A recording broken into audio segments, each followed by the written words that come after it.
สัมพันธ์เฮานั้นคือคริสตชนผู้สาลังคาเลอเลอสุดประเสริฐเมื่อบางเกิดผลด้วยฮักถึงพร้อมยอมอุทิศตนเพื่อมวลชนทั่วโลกาเพิ่นมอบกายใจให้แด่พระองค์ร่วมกับพระส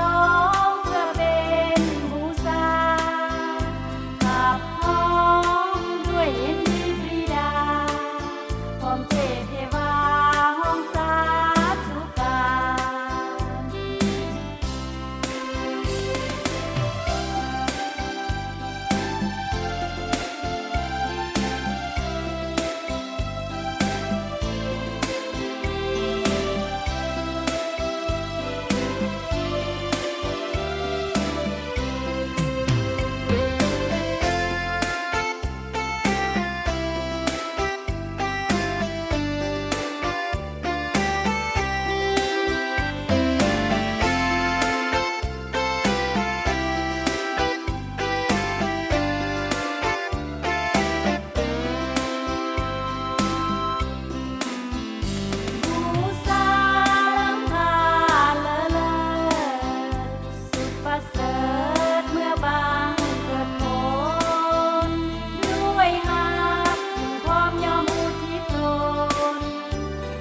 มวลช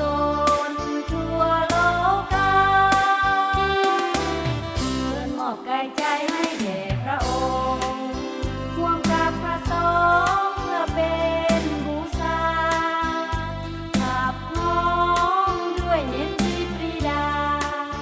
พร้อมเทพเทวาห้องสาธุการ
ดอกไม้ตามทุ่งนา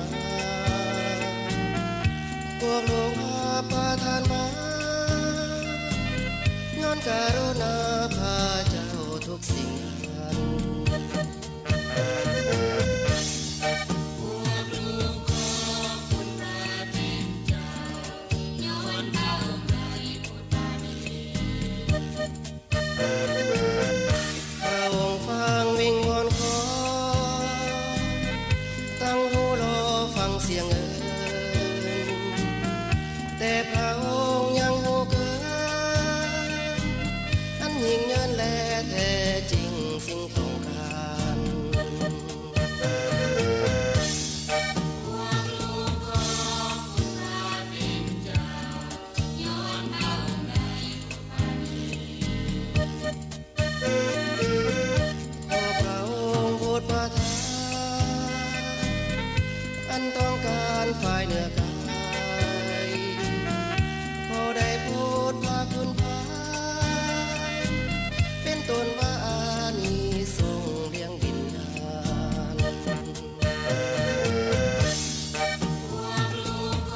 ความสุขวิญญาณใจ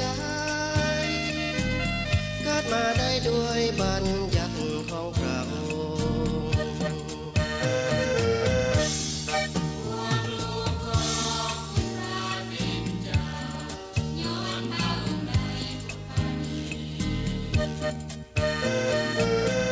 พวกโลกได้อาบทุกสิ่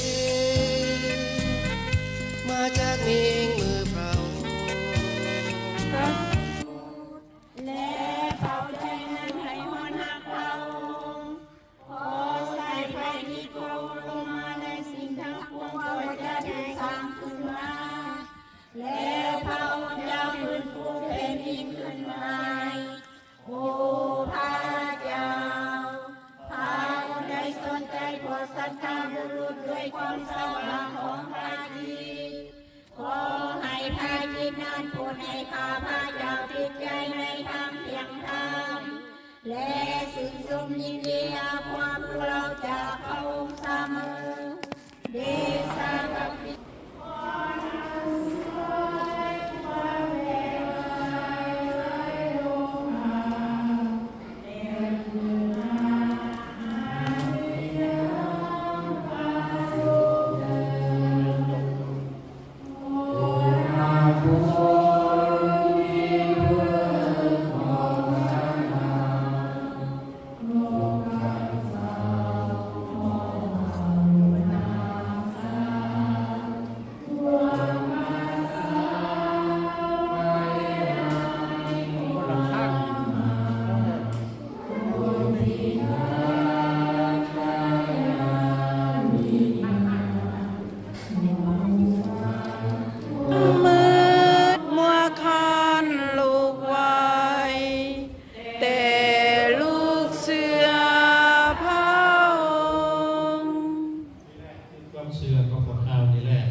ของพระคริสตจักรซึ่งพวกเรามีความภาคภูมิใจประกาศออกมาในพระคริสตเจ้าพระเจ้าของเรา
โอกาส